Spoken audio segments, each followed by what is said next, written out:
அனைவருக்கும் வணக்கம். முதல்ல நம்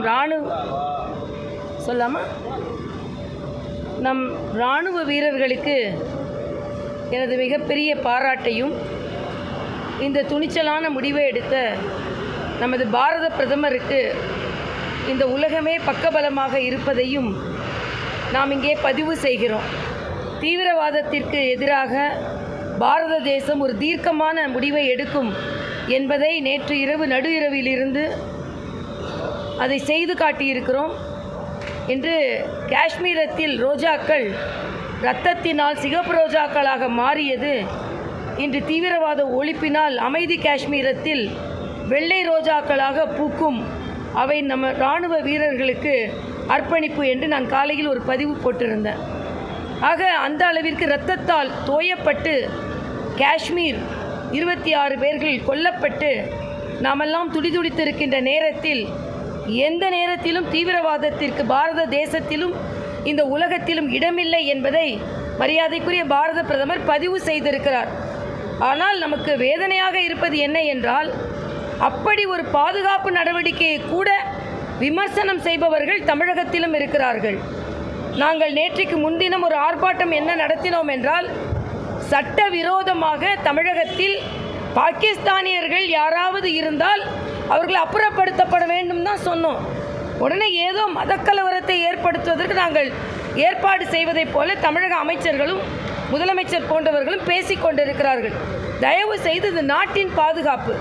இதே கோவையில் எவ்வளவு பேர் சட்டவிரோதமாக பணியாற்றியதனால் கைது செய்யப்பட்டிருக்கிறார்கள் என்று நமக்காக தெரியும். அதனால் இந்த காலகட்டத்தில் நாட்டின் பாதுகாப்பு மிக முக்கியம்.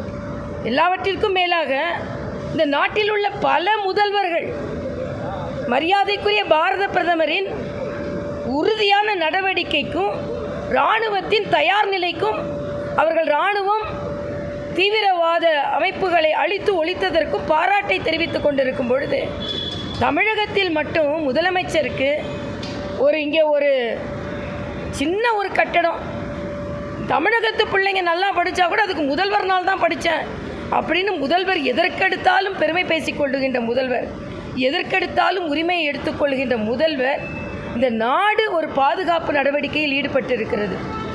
அதற்கு இராணுவத்திற்கு நீங்கள் உறுதுணையாக இருப்பது நிச்சயமாக நாமெல்லாம் உறுதுணையாக இருக்க வேண்டும். ஆனால் அதற்கு உறுதியான நடவடிக்கை எடுத்த பிரதமருக்கு ஒரு பாராட்டை பதிவு செய்வதற்கு கூட தமிழக முதலமைச்சருக்கு மனமில்லை என்பதுதான் மிக மனவேதனையாக ஒன்று. ஆக இவர்கள் எந்த அளவிற்கு துவேஷத்தோடு விரோதத்தோடு மனதளவில் இருக்கிறார்கள். பாரத தேசம் என்பது ஒன்றுதான்.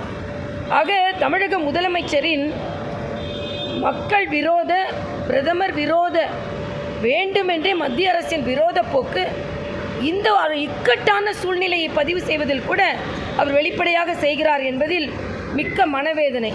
ஏனென்றால் முடித்துவிட்டோம் 4 ஆண்டு எனும், நாங்கள் வாழ்வோம் பல்லாண்டு, அரசு தொடரும் பல்லாண்டு என்றெல்லாம் சொல்லி கொண்டிருக்கிறார்கள். இந்த 4 ஆண்டு முடிந்ததை செவிலியர்கிட்ட போய் கேளுங்க. 14,000 செவிலியர்கள் நிரந்தரம் செய்யப்படாமல் போராடி கொண்டிருக்கிறார். இடைநிலை ஆசிரியர்கள் நிரந்தரம் செய்யப்படாமல் போராடி கொண்டிருக்கிறார்கள். அங்கன்வாடி ஊழியர்கள் போராடி கொண்டிருக்கிறார்கள்.